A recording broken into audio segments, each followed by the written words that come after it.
5w squared minus 45. So, I say, well, I can't write those as squares, so then it can't be done. No, that's not true. You have to see if there's a GCF. What would be the common number? 5. 5. So if I take the 5 out, what am I left with in the first term? W squared. W squared. Minus 5 goes into 45? 9 times.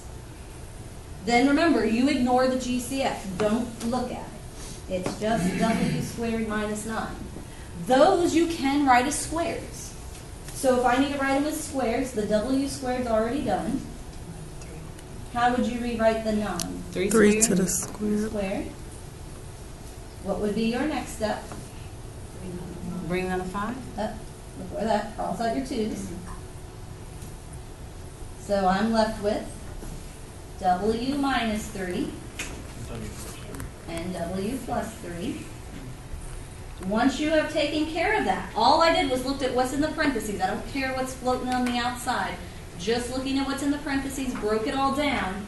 Then you can say, bring down your 5 at the very end. So I didn't do anything with that 5 in that problem, except took it out of the problem itself.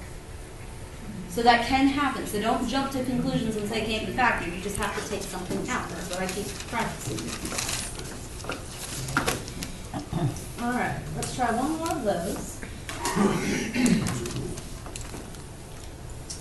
3x squared minus 48. 3x squared minus 48. Again, you would say, ooh, I can't write 3 as a square, so I must have to do something. So see if you can start that one.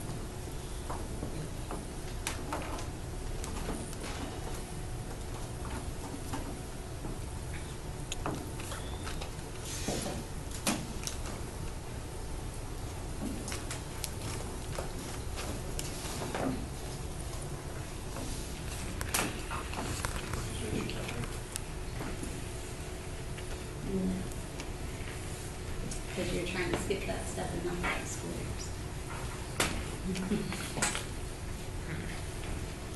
Because if you boil that diagonal 16 to 16 is a lot bigger than 48.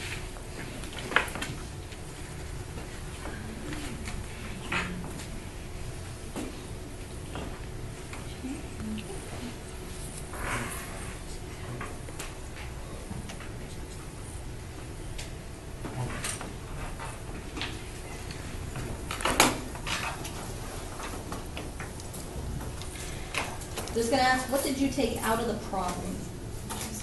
What was your GCF? 3. I'm just going to show you what you should have had left over. X squared minus 16. So that was just taking out a common number. And I'm going to ignore that number. And I want to write each of them with squares. So x squared, how would you rewrite 16? 4 squares. 4 squared. Cross off the squares. So I'm left with x minus 4 and its conjugate? X plus 4. X plus 4. Once you've done all that, what can you bring down? 3. So this is your final. So that is 5.5, difference of squares. You have learned all 4 techniques now. Now it's just a matter of applying them to all the other kind of problems we have.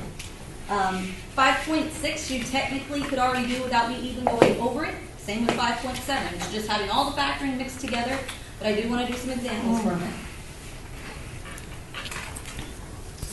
Just so you have it.